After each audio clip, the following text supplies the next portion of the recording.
The battle to control the entertainment pipe into your living room just got a bit more interesting. Microsoft's Xbox announcing some landmark news today as it moves into the media business. It's time for a new generation of Xbox! And now, Microsoft wants to appeal to more than just gamers. It can also control your TV and cable box and everything from your movies to video conferencing on Skype to doing all kinds of things. Casual gaming, television, social, music, and video.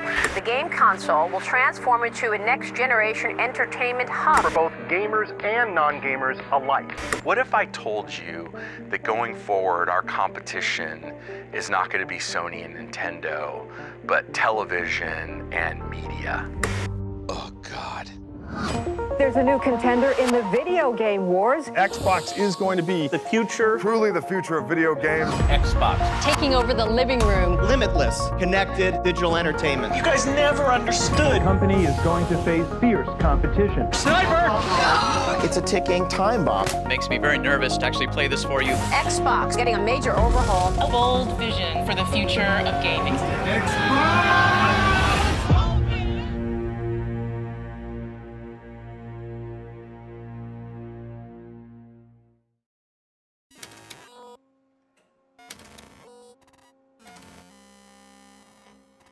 On May 21st, Microsoft will unveil its latest Xbox system. Xbox has been the best-selling gaming console for 27 consecutive months. We're expecting a slew of entertainment options, including possibly taking over your cable box and also delivering web content in easy and attractive ways. It was exciting to think about what a single-purpose, dedicated entertainment console could be.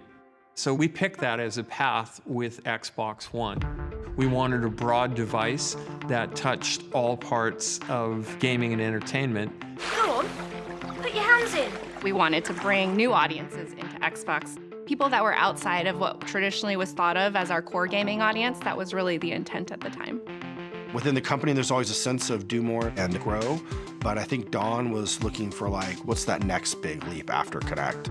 And I think there was a sense that TV could be that thing. Microsoft's gaming platform is becoming a true entertainment hub. It just announced that for the first time, people are using the Xbox more for entertainment, TV, movies, and music, than for playing video games. Having our team think not only about gaming, but television, movies, stories that lived inside our gaming community was something that I believed in. Okay, this is an interesting idea. Microsoft's going to get behind linear entertainment as well. Xbox Entertainment Studios. The idea was to take Xbox the brand from gaming to Xbox the brand as entertainment. Movies, music, television. There's going to be a number of documentaries. We all had big eyes for that. It's like, whoa, we're going to go Hollywood now. And action.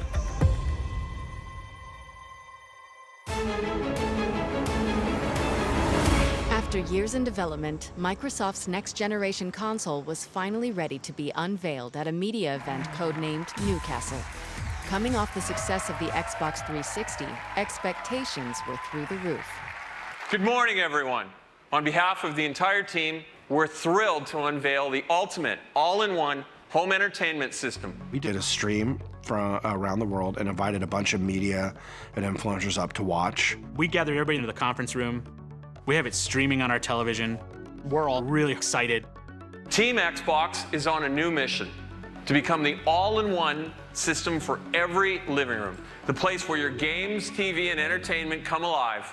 We're driven to build a future-proof system that brings together the cloud, smart devices, new content. We are really excited to bring the world of Halo to Xbox as a premium television series. We're sitting there listening to it the whole time.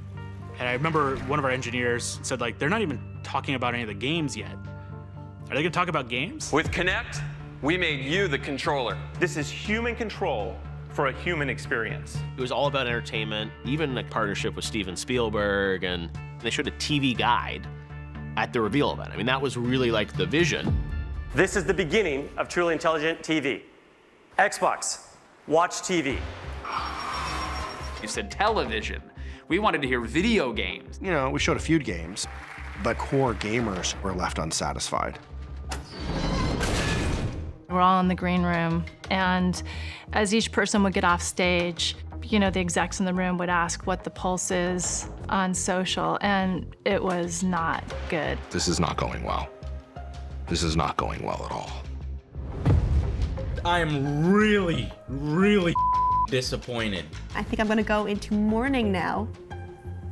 That's how I feel about you, Xbox One. There were hypercuts released minutes after the initial unveiling of the Xbox. Watch TV. TV remote. TV, TV. Television, TV, Television. That was not the right way to unveil the next generation of gaming.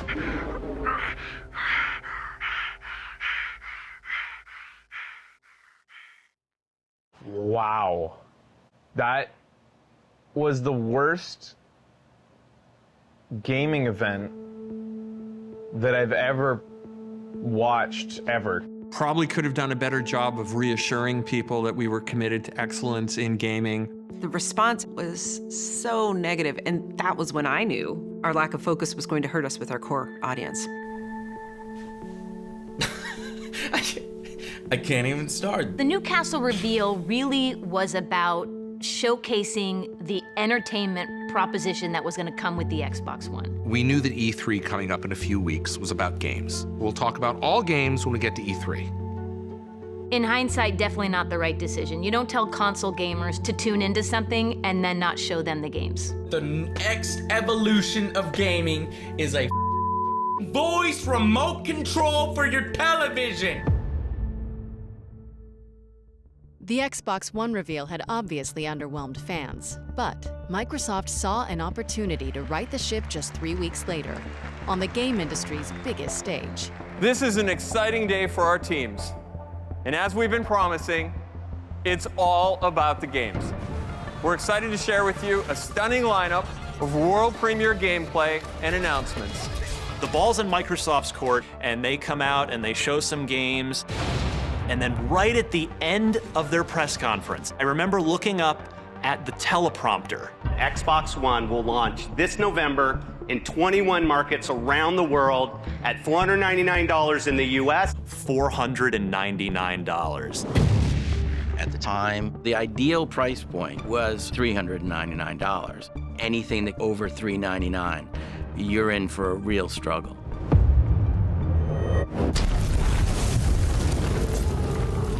The issue was that with Xbox One, Don's view was the new Kinect was going to be required as part of the box. So it was no longer just a peripheral, like the original Kinect. Now you were going to be forced to buy one. This is a terrible mistake, a huge mistake. It definitely caused a disconnect. Why are you charging me more money? I don't want this. Kinect had so much promise. It just wasn't ever going to be a thing that hardcore gamers wanted. Especially when it upped the price by $100.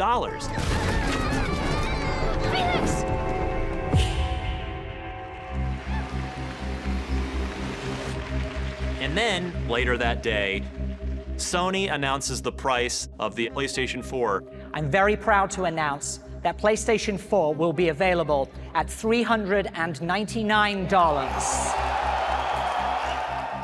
We were surprised by the $100 difference. You know, then it's like, that's a pretty big headwind to come back from.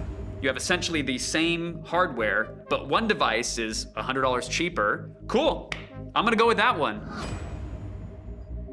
And that's where they lost.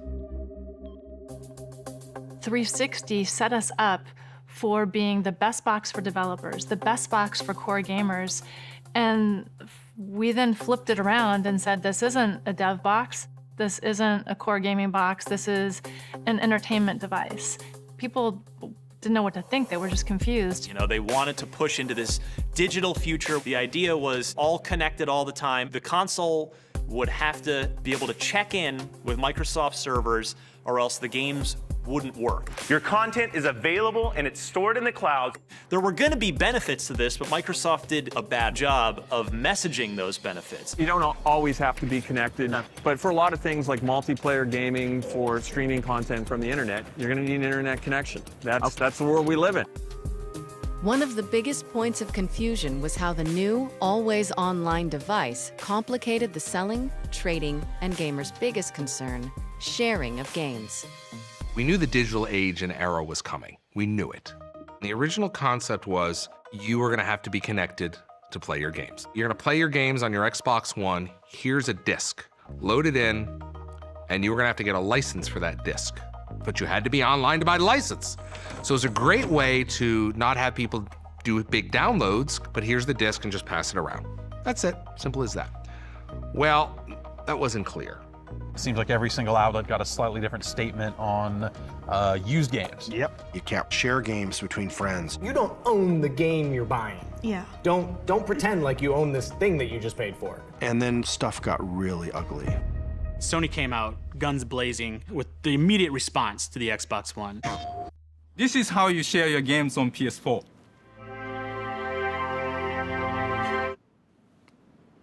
Thanks.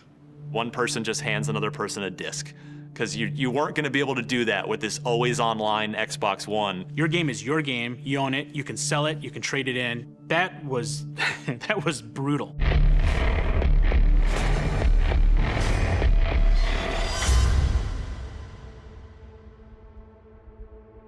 As a team, you've got to take some bets on things that you believe in and put that thing out. Clearly, in hindsight, it was wrong. People didn't want to spend $499 for a box to plug into their television to watch TV. They weren't wrong. Microsoft wasn't wrong that gamers wanted and expected more from their consoles. Absolutely. In fact, it was Microsoft's fault, if anything. They were too far ahead of where their users thought they should be. And there was this whole backlash that they didn't expect. In 2013, the world wasn't ready for it. We got pushback from consumers, for some journalists, questioning whether we'd made the right choice as a company. It was a valid criticism, but it was a very binary choice, and we chose to bet on online. It was a dark, dark, dark, dark moment for us, and very, very, very painful.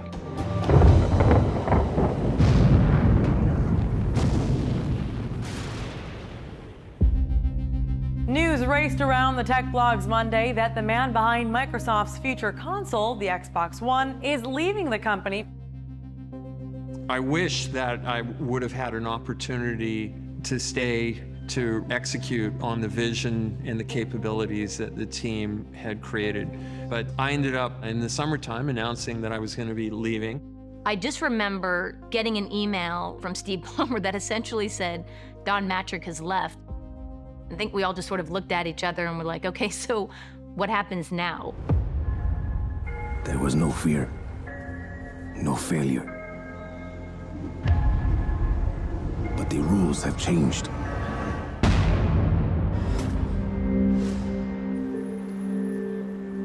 It was a long road and a long path from there, but the team didn't give up, didn't want to quit, didn't feel like we couldn't overcome this. And we still had to come out and deliver the console. Well, it's here. Xbox One, finally on sale. We had a lineup of people at the launch event. People were excited about it. We had kind of an early signal that maybe things are okay. The NPD Group has revealed that Xbox One led console sales in December, and with its $500 price point, the Xbox One led annual hardware sales on a dollars basis. But by April, we were outsold 6 or 7 to 1 in the market, maybe 8 to 1.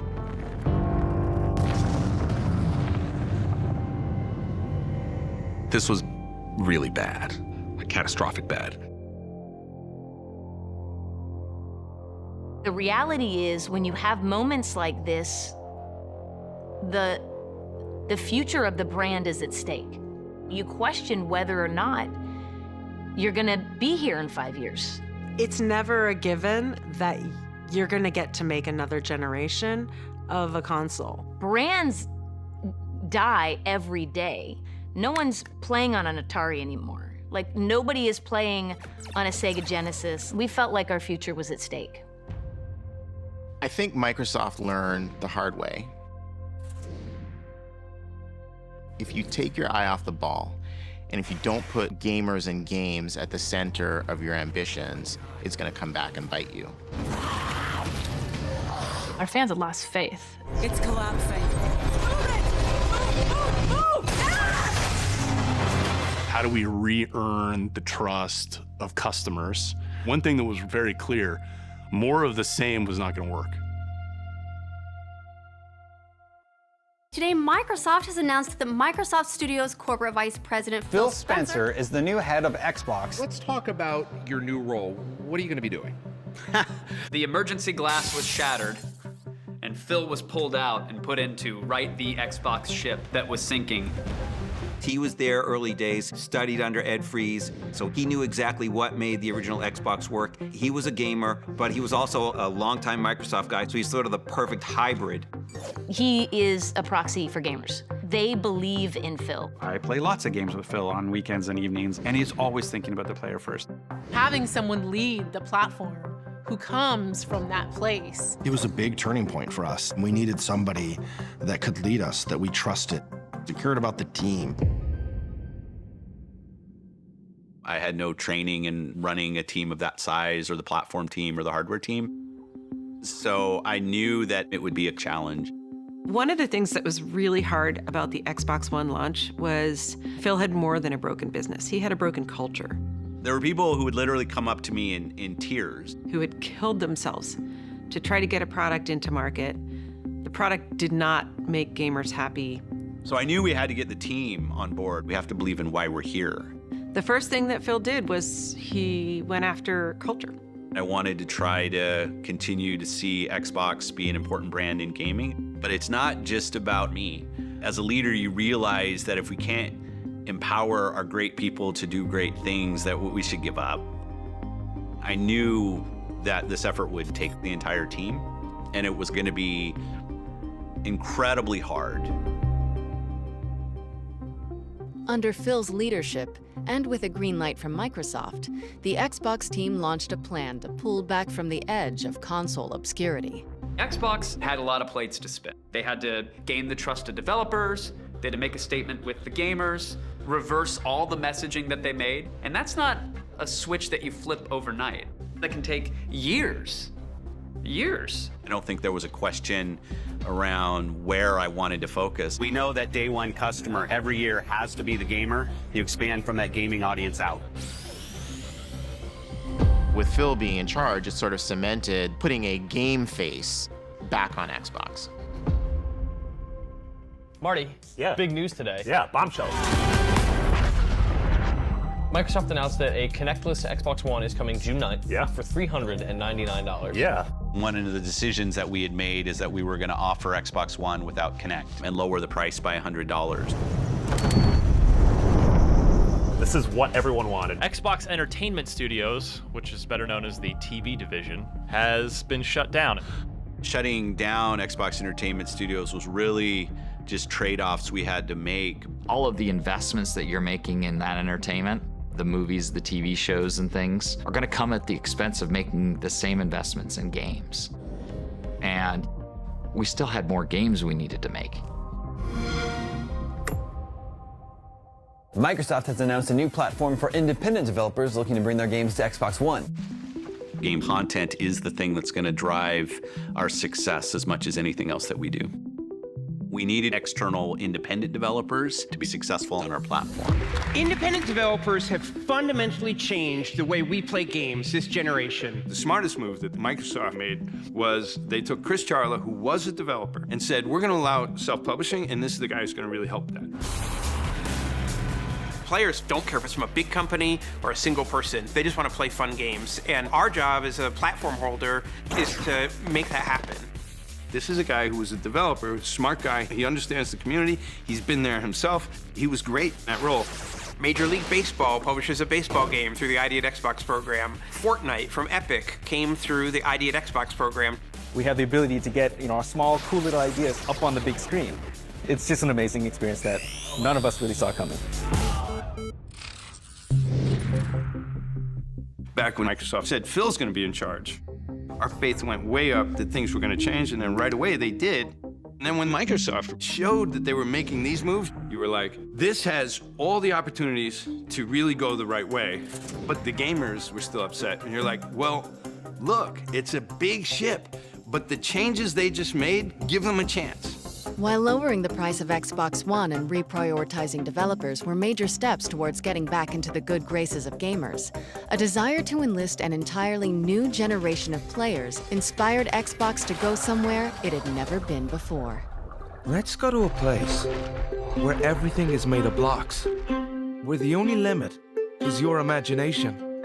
The team said how many kids have their first experience with any video game with mom or dad's cell phone in the back seat playing Minecraft. The company best known for Windows and word processors will pay $2.5 billion for Swedish game developer Mojang. That is the company behind the wildly successful, ever-popular Minecraft game. No, they're gonna mess it up. Right after the acquisition, all of the public perception when you read about it in the press was that evil Microsoft was gonna come ruin Minecraft. Can Microsoft keep its hands off Minecraft and just keep that pure experience? There was an assumption, again, that old console war thinking, that Microsoft would pull it off of any platforms that weren't Windows or Xbox. And there certainly could have been a decision that, look, we just paid a bunch of money for this game. We needed to go help Xbox. So from now on, the only place you're going to be able to play Minecraft is on Xbox. There's got to be something bigger going on here. But I'm grateful that Phil Spencer understood that what we had was a cultural phenomenon, and what we had acquired almost as much as a game was the community that came with it. Go Red The world is changing, and the idea that limiting the places where people can experience your games is not always right. Whether you're playing on an Xbox, PlayStation, an Android, iOS device, our goal is to continue to evolve and innovate with Minecraft across all those platforms. The decision to make Minecraft accessible across all platforms surprised the industry. But Xbox had something on the horizon that would upend it. Wondering what's going on, eh? Wonderful. Let's get started. With all of the things that we're trying to go do, creating Game Pass was a decision that was going to be disruptive to the industry. Oh, hey! Game Pass was the first service where you'd have access to a library of games and you could download and play the games in their full fidelity locally. We heard from people who said buying multiple $70 games is actually just economically not possible. And people wanted to play across devices. With Game Pass, you now have a shared library with your friends, and you can just decide to say, hey, let's go jump on and play this. What we learned as part of it was kind of not necessarily something we do at the beginning, but became this part of the journey, is it also created enormous value for publishers. Developers that might not have had the front row or front seat, they're in there, and they're on the same level as Halo. You know, when you're building a game, if you're not a known IP, it's really easy to get lost. The biggest thing about Game Pass is the amount of players. I can put a game into Game Pass, and 10 million players can show up the next day who might not have decided to plunk down $60 for my game. It lowers the barrier to entry. It makes it easier for you to experiment and choose. The people that subscribe actually play more games. It's just like flick, flick, flick. Oh yeah, I'll play this one for a while. And now you see other companies considering and moving in faster to the Game Pass model. Game Pass is probably the future of how we distribute games.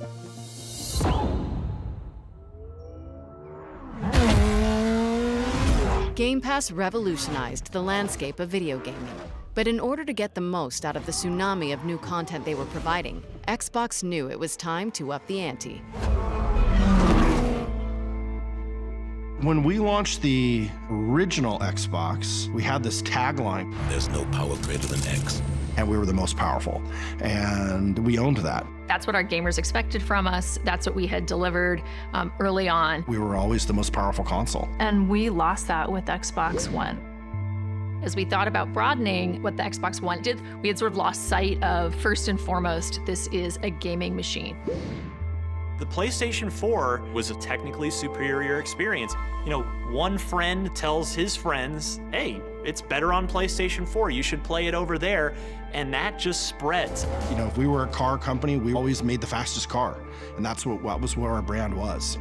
But for us to get back to what we were always about, we needed a console that would be more powerful than any other console. It was about reclaiming the horsepower narrative. So Phil delivered Project Scorpio, which they called the Xbox One X. We went back to our roots of being the most powerful console ever built. More power, more pixels, more frame rate. It was all about core gaming goodness. True 4K gaming. They engineered the world's most powerful console. They win back a lot of gamer trust with that. This monster was almost like the rebirth of the Xbox brand. To continue to make sure there is no power greater than X as we thought about the future. The most powerful console is a thing of beauty. I think the big thing for me is just games. How do we deliver the best games to people? Get the games that our players love. We said, content is critical. And one of the best ways to get the best games is to invest in studios. That's what we like to see. But making games is hard, it's complicated. It's about, hey, can a group of people actually effectively create something together? We have to be really thoughtful and mindful about respecting the culture and the heritage of the studio, but also infusing, kind of the power of Microsoft. There's no magic formula for that. I think that's more of an art than a science. One of the biggest missteps that we learned from in the past was Lionhead. We had already published Fable 1, and it was a hit. People loved it. The beauty of that game, it was basically like a moving stained glass window. People wanted more, and so we bought Lionhead. Those were good years. The game was great. Just everything came together. But after Fable 2, Connect came along, and the Fable Connect marriage just never really took. And then Fable Journey was a passion project for a lot of people, but I think it deviated pretty significantly from the pillars of what made Fable 1 and 2 so popular. There's some very, very sad news coming out of Microsoft today. So they're shutting down Fable developer Lionhead Studios. We acquired Lionhead in 2006, shut it down in 2016. A couple years later, we reflected back on that experience. What did we learn? How do we not repeat our same mistakes? You acquire a studio for what they're great at now, and your job is to help them accelerate how they do what they do, not them accelerate what you do. I wish Lionhead were still a viable studio. It is only when you fall that you learn whether you can fly. When we launched Xbox One X in 2017, we knew studio acquisitions were going to be huge for us. The studios we had were creating amazing games, but we wanted to have more. And the challenges that we went through with Lionhead taught us what to do this time. Welcome to E3 2018. So with the many failures of the Xbox One, they're a distant second to Sony. But to their credit, they had been doing everything right. The potential is there at E3 2018 to regain that foothold in the upcoming next generation. We know that exclusive games from our Microsoft studios are what originally turned so many of us into Xbox fans. The first and greatest instance of us showcasing what we do for players is what we do with our studios. Phil, he took out the credit card, went on a shopping spree, bought some amazing companies, started promising games. I'm excited to welcome Undead Labs to Microsoft Studios. It doesn't matter what your technology is. If you don't have the games, we were done. Content is king. Ninja Theory, Compulsion Games, a brand new Microsoft studio. The Initiative, Playground Games. Yesterday was a huge moment. You brought not one, not two, not three, not four, but 5 new studios. The acquisitions kept coming at a blistering pace. We'll be acquiring In Exile Entertainment, Obsidian Entertainment. We doubled the number of internal studios to 15 internal studios and made a big group of acquisitions. Double Fine Productions.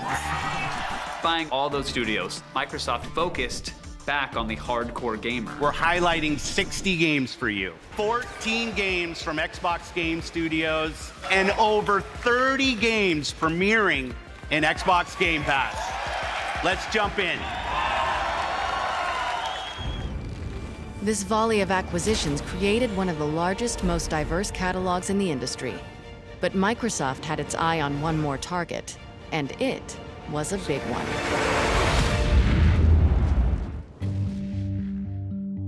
we're really delighted to reach this agreement with ZeniMax and bring Bethesda into the Microsoft family. The move adds 8 more studios to Xbox's first-party portfolio, including Bethesda Game Studios, id Software, Arcane, Machine Games, Tango Gameworks, and more. What you really see us doing is broadening the opportunity for people to participate in what is one of the world's greatest entertainment and leisure time activities. It's a game changer because it's bigger than anything else we've ever done in gaming. It's the 3rd largest acquisition in Microsoft's history, which still blows my mind. And so now more than ever, like, our commitment to games is absolute. Microsoft's commitment to keeping fans on their toes was also absolute. Good evening, everyone. Welcome to the Game Awards 2019. I'm Jeff Keighley.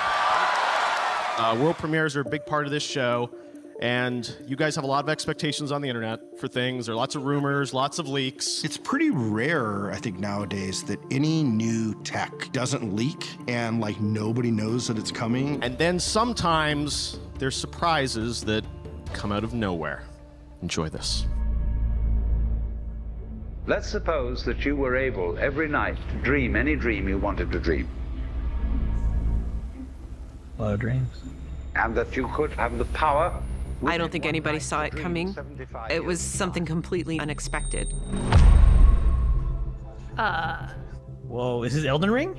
Even the video was deliberately designed, talking about power your dreams and the visuals of that. Let's have a surprise. BioShock? And then, wait a minute, what was that?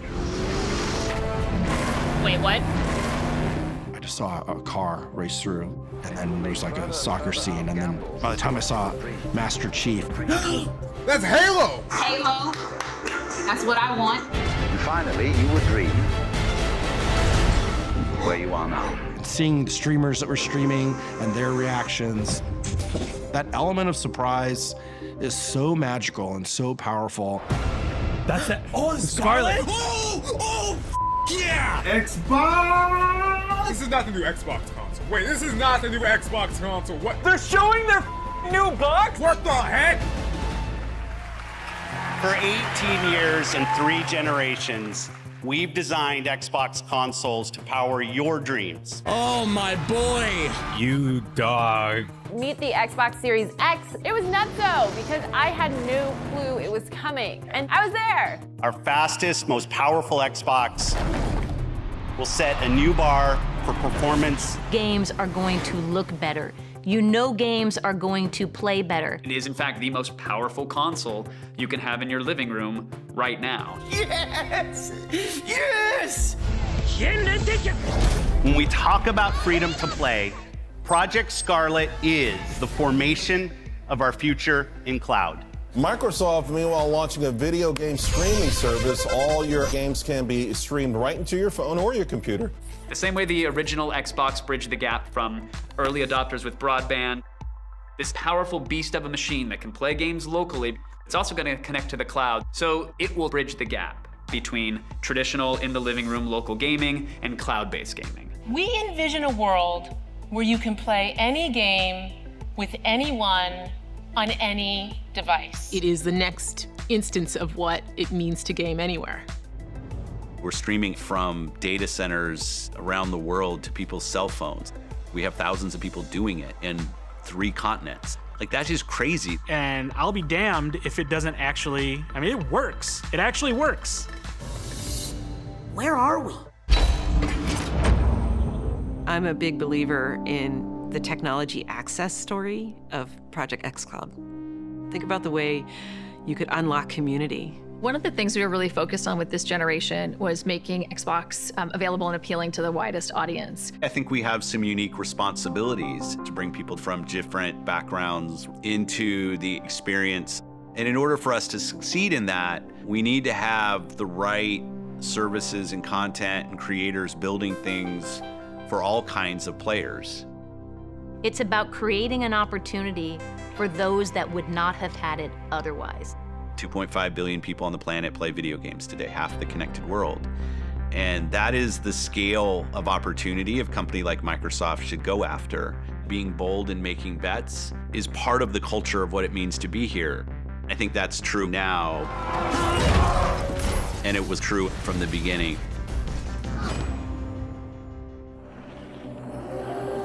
Where are we going? Back to where it all began.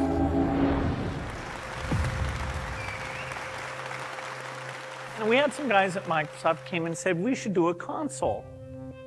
A Microsoft console? It's insane to launch a game console. When you're Microsoft, you made frickin' Windows and a spreadsheet. Bill Gates took a bet on us.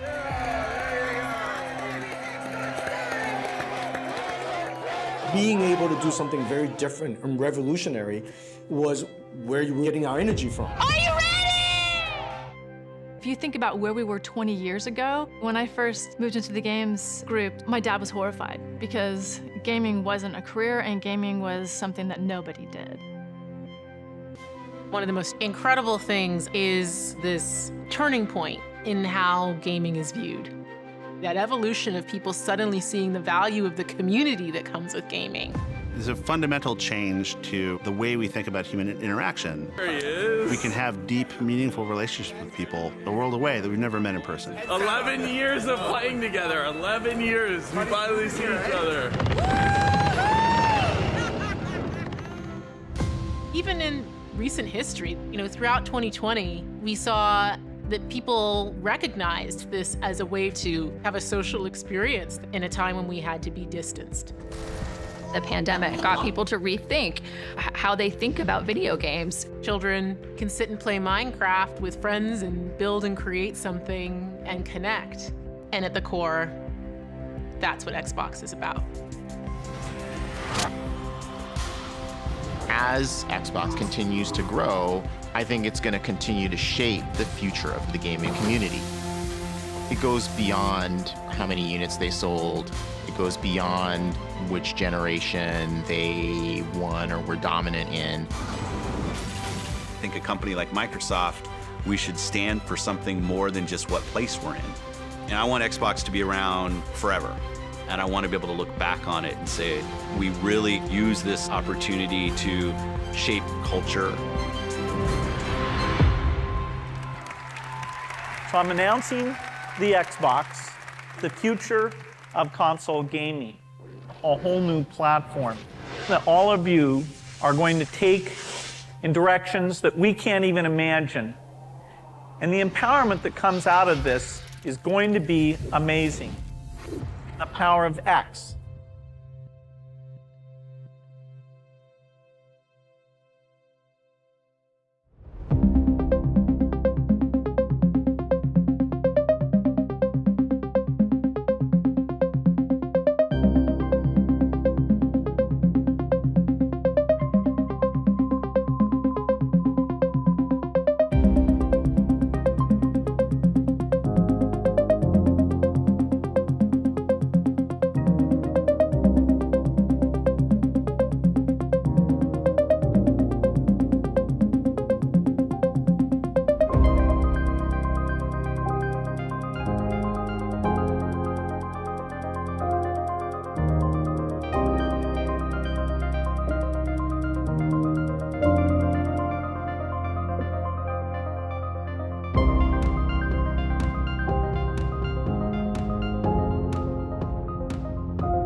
The new generation. The next level. Sending it big. Ready? Come with us. We're just getting started. It's going to be so much fun, I promise you.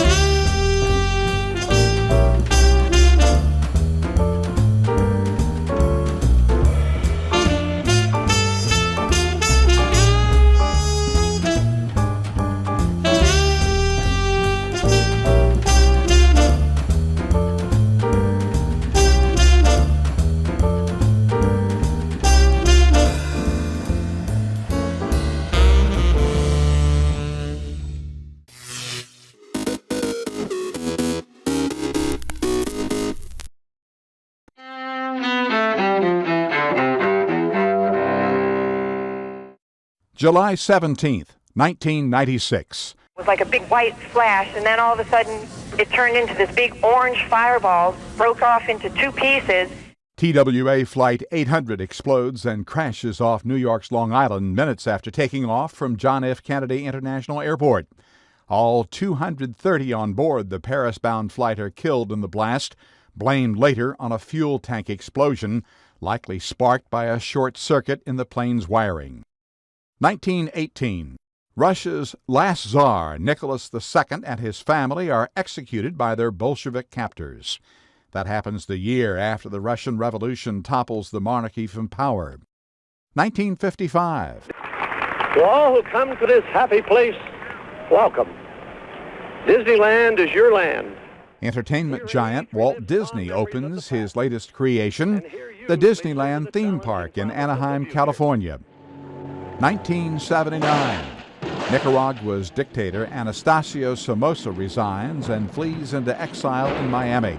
That paves the way for the leftist Sandinistas to take power in that Central American country. 1975. The Cold War superpowers link up in space for the first time. Apollo Houston, I got two messages for you. Moscow is go for docking. Houston is go for docking. It's up to you guys. Have fun.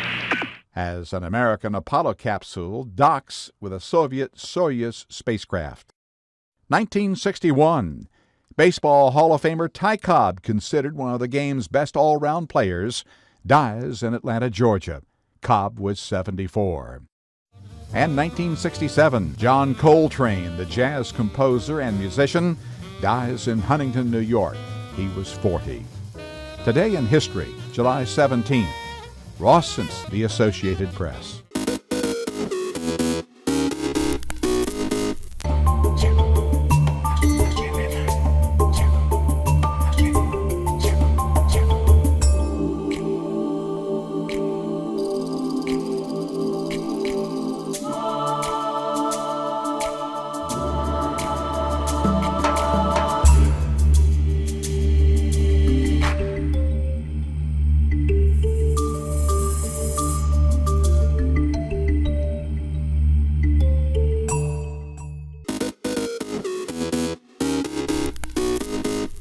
Welcome back in our studio, and in today's news,